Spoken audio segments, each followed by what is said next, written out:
Talk about windy. Hopefully you can hear me through the fall wind that we are having now. Fall is coming in really fast. It is September 23rd, so winter is going to be here before we know it.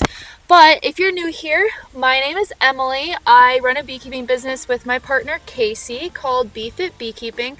We have been beekeeping for the last 5 years. Well, he's been breeding queens for the last 6 years, but that's besides the point. We run around 100 to 200 hives. It just depends on the time of year that you ask us. And they're all split up amongst a couple different yards. So today we are at what we like to call the pumpkin yard.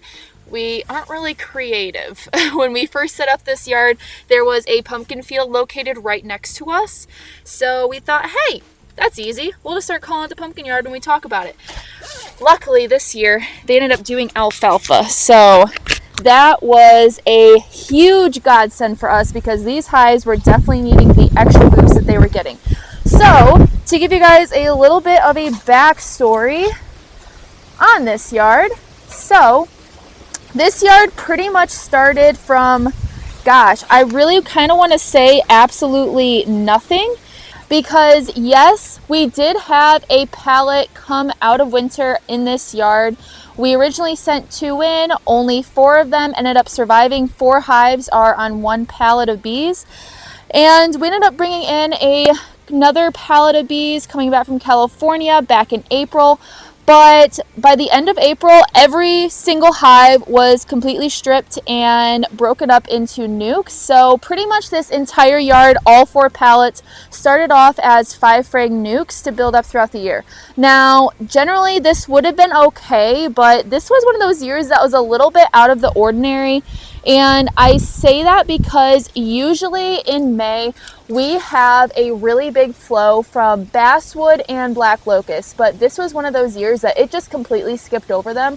So they had what we call a dearth, and that is when there is absolutely no nectar and no pollen in the environment for the bees to actually bring into the hive and get them going. So they were really starving there for a minute. This was definitely one of those years that we learned what it looks like when a hive is truly starving. Now, we definitely probably should have fed, but this is only my 5th year of beekeeping. Can't do everything perfectly the first time, and there's so much to learn when you are a beekeeper. That's just a part of the game. So luckily, that field I was telling you guys about that had alfalfa in it, I was praying and crossing my fingers that the farmer wasn't going to cut it down before they started blooming, and luckily he did not. So these hives were really able to start building up on the alfalfa, and they're looking absolutely great now. So goldenrod is finally coming to an end. I hate to say finally because in the years past, goldenrod sometimes goes into October, but this was one of those years that goldenrod just hit hard. We got a good flow off it. We got some good pollen off it. Just enough that these hives were able to get that last little bit of a boost to get them ready for the winter time. So during the goldenrod flow, I like to feed to help get them nice and plump and ready for the winter. I don't like to feed late in the year. I'll explain that here in a minute. So that tote, if you guys remember, is now completely empty. It went by really, really fast, I will say. All 180, I think it was 180 pounds is what we got of syrup. Filled it all the way up to like right around there. Not the whole thing, but a little bit over half of it was full. Went by mostly to the hunting yard, which you guys have heard me talk about many times. We're gonna have to do a video out there because they're looking a lot better now, thankfully. But this yard, last time I was out here, it looked like it was needing a little bit of feed too. So we're gonna go around and I'm gonna show you generally how I know if a hive needs to be fed or not. Ooh. So this is our very last bucket of feed. So I mostly like to prioritize the weaker hives. Most of the hives in this yard are actually really strong and don't need any additional assistance, which is exactly what you want to be seeing this time of year anyways. But once that goldenrod flow kind of kicked off, I noticed some of these hives did drop a little bit of weight. This, what is this? A wild grape, it looks like. Gosh, it just loves me, don't it? It wants to stand all the way over here. But once the goldenrod flow kind of kicked off, they started going through a little bit more stores than I was hoping. So there's a couple hives that are a little bit light. Some of these hives were a little bit behind on timing as well. They were started a little bit late. We were trying to plug some of the holes we had out here, meaning some of these pallets have a missing spot where there was a hive, mostly because we had put a queen in there and they didn't successfully mate, or maybe they swarmed. We didn't have a whole lot of problems with swarming this year though, but uh-oh. No! The battery would be dead.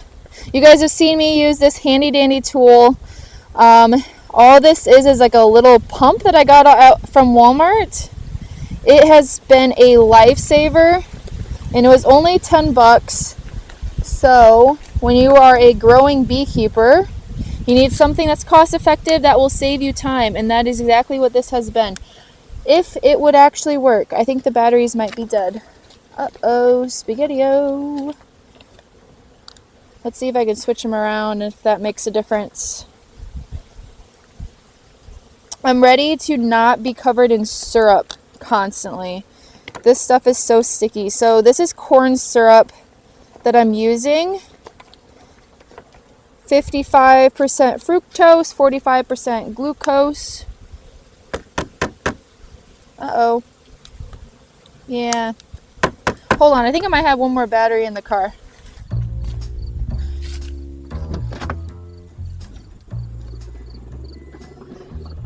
So I know they're partially used, but maybe I can do that thing where like one of them has just a little bit of juice left that I can make it work. You know, we always do that. We do that with our remotes. We kind of wiggle them around because we don't want to get up and go find batteries. Please work, please work.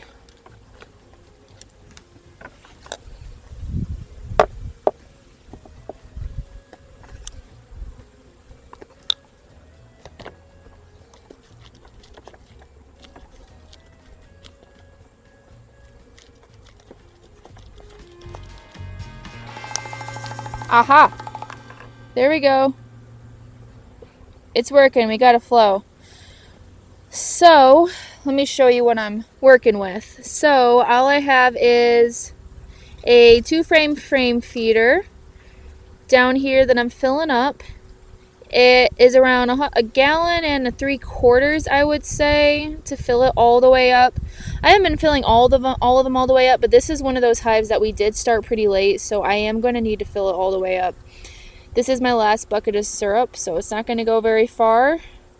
Really, it's only the hives that are in dire need of syrup that are going to get a shot today. So the reason that I say I don't like to feed late in the season is you got to remember the bees are all working off of timing. They've been planning for the last few months. So I generally like to feed, I make August my month of treating if I'm going to treat, and I make September my month of feeding if I'm going to feed. October, you don't even look at your bees, and you just pretend you're not a beekeeper until, say, February. Then you remember you're a beekeeper again. But back to what I was saying about timing. So October is when the hive really starts to shrink their brood nest. They start decreasing their population size to prepare for the winter months, and they do this by looking at how many honey stores they have in the hive, and that tells them how much smaller they're going to have to get. So if you think about it, okay, if you were to wait until October to start feeding your colonies, those hives are going to start shrinking, and all of a sudden you're going to start feeding them, and they're not going to have enough bees to store any of that feed that you're feeding them. And on top of that, they've already started shrinking, so they don't even need that much feed to begin with. But also, now you're going to start running into a problem where your hive might actually be too small to make it through the winter time, because that actually is a thing.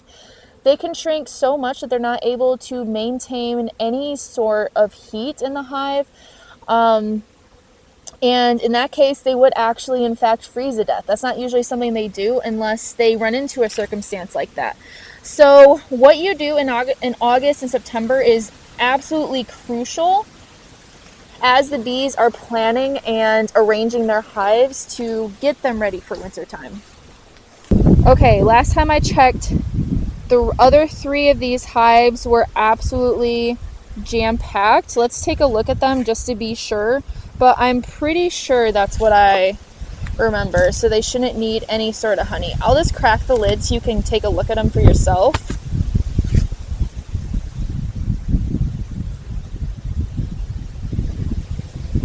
Oh yeah, they are packed full of honey. You can see all that capped honey in there.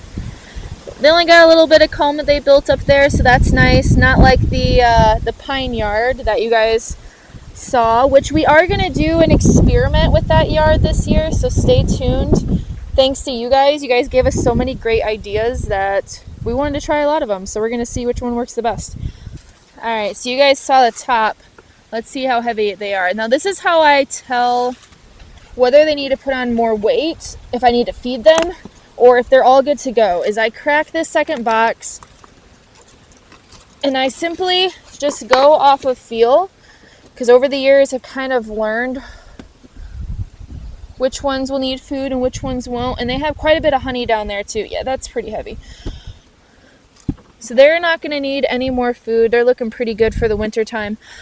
I have noticed some of these hives have been storing some of their honey down in the bottom as well. So I'm wondering if they're going to, like, say the cluster's right here and they have a bunch of honey over here. I'm wondering if they're going to end up drifting over and then just working up that way for the winter time. Be nice because then they could share a little bit of heat right here. Maybe I can put some styrofoam in between these to allow that heat to transfer, but it's nothing fancy. You don't have to have a big old giant scale. I mean, you could get a scale to put your hives on and check them that way, but you can get an idea of how heavy they need to be just checking them by weight every single year, by like lifting them up from the back, or if you have them on pallets like I do, just picking up that top box and seeing how heavy it is. Let's take a look at this other hive right behind it so you guys can see what it looks like. I know for a fact this one was really strong last time I looked at it. And the other reason too why you don't really want to be feeding in October is you want to allow them to form that propolis seal before it starts getting cold. Oh yeah, looking mighty fine, working 9 to 5. They are working 9 to 5 and past that, probably working on overtime to fill up this box looking like they do. So I think this yard's looking pretty good.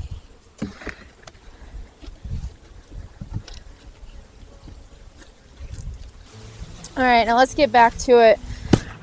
Ooh, I see.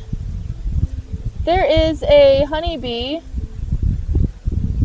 that is trying to kill this drone. So yeah, oh wow. Yeah, look at this, guys.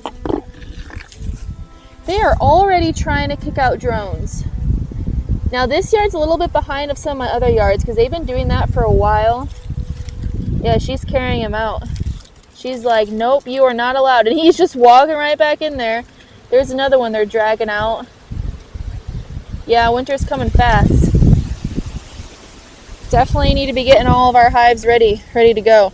We're going to get some styrofoam out here to put on them soon too. And then we're not opening them up again until February. And that's when we'll put on some pollen patties if needed. But the reason I said you also want to make sure you're not opening them up a lot through October and November so they can get that propolis seal is you don't want any water drain into your hives. Now, if you have one of those telescoping covers, because you're a backyard beekeeper, those are just fine. And they don't let water leak in through the lid. But, oh yeah, that's strong. Super strong. But if you have these migratory lids, like you see here, you really have to rely on that propolis seal. Okay, I can already tell that one's crazy heavy too. Otherwise, you're going to have a stream running into your hive underneath that lid. And then your hive is going to die of moisture. Ask me how I know. This happened last year to us. The one thing that I do not like having a hive collapse of, I'd rather have them collapse because of mites than moisture. But that's just me. I have a feeling this one's going to be crazy heavy too. Oh yeah. That's really heavy too. So it might have only been that one hive. I know that this hive right here is jam-packed. Those two in the back, one of them is a Viplodew daughter, and the other one is, I believe she was a swarm that we put in there. I'm gonna have to look back at our notes. And then these are also late Viplodew daughters, so they've been looking really strong. They do get a little feisty. I wonder if they are going to be feisty now. Maybe pop a lid and just see what happens. Wouldn't hurt to see.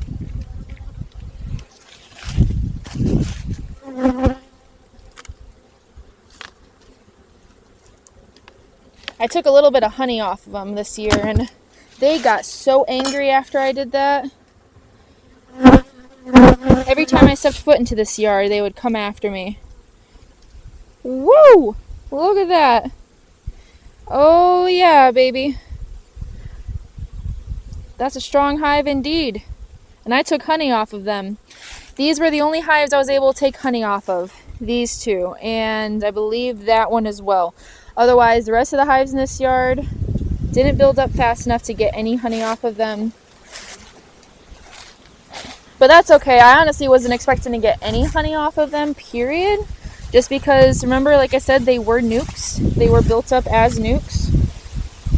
And they had to draw a comb, and that takes a lot of energy. Ooh! I don't know if I can get that off.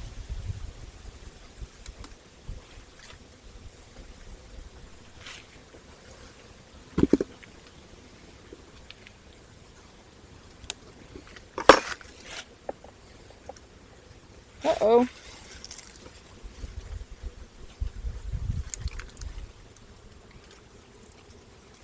What did they do?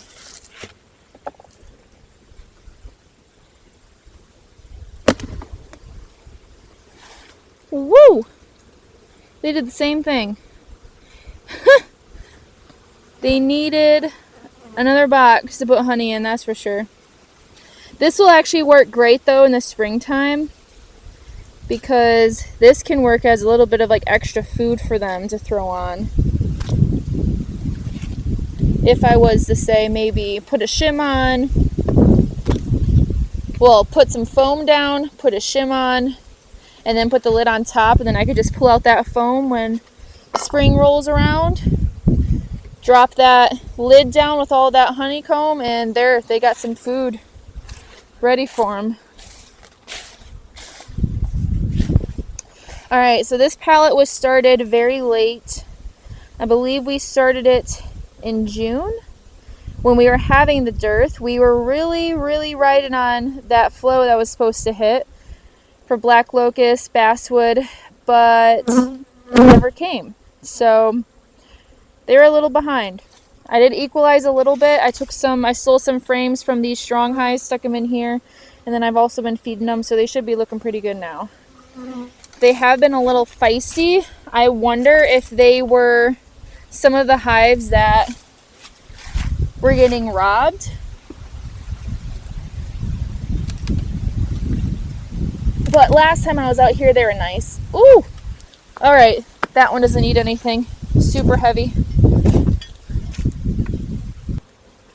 I wonder too if when you come out here and you feed them enough times, if they just remember that, like, hey, you're bringing resources out here to them, so maybe that's why they stopped getting so feisty. I'm used to having really mean bees this time of year, but this year they haven't been too bad. Whew, that's heavy. We might be looking pretty good out here. Might have just been that one hive. That one was started in late July though, so it doesn't surprise me that it's as weak as it is. It doesn't surprise me one bit.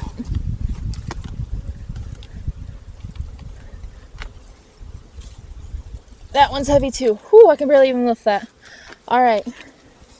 So one of the main things I see a lot of new beekeepers really stressing about is how much do I feed? When do I feed? Do I have to feed? And as you guys could see, oh gosh, I left this open for too long. Now I got some commotion over here by the bucket. Oopsie. And as you can see, you really don't have to feed a hive if they have enough honey. It's honestly kind of pointless. You're just going to be wasting money buying all that food to put on your hive, when if they already have enough food, why overwork them? Let them just start preparing for winter and close them up and forget about them until February. I always feel bad when they get in here and start drowning, so I try to save them the best that I can. They will go to their hive and get cleaned off. Get off. Don't fly in here. Come on, get on the little stick and I'll get you out.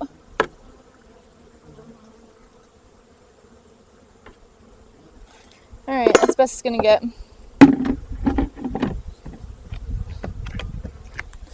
So if you are a new beekeeper and you're trying to figure out if you want to feed, the only question you should really ask yourself is, how much food does the hive have? Do they have an entire deep full of honey? Okay, you don't even have to think about feeding. You did great. You didn't take too much honey from them. Maybe you didn't take any honey from them at all this year, which is fine. It's something that we usually recommend for new beekeepers because it's a lot trying to figure out how much do you feed, where to get feed. Feed's expensive, honey's more expensive, but it's always better to learn how to walk before you learn how to fly or run for that matter. So yeah, that is what a typical day looks like when it is almost October and you're just getting the hives ready for winter.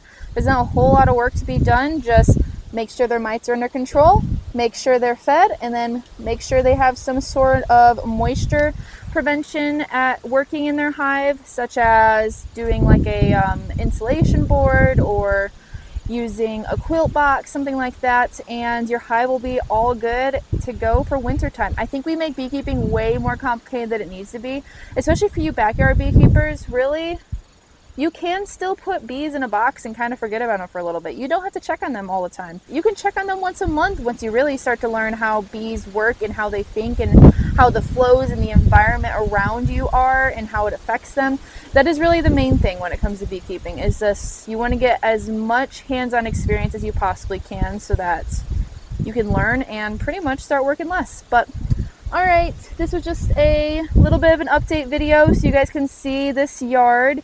We haven't really taken a peek into it in a long time, so I hope you enjoyed, and I hope you are on your way to a very successful winter. So that's it for me. I'll see you guys soon, and don't quit and be fit.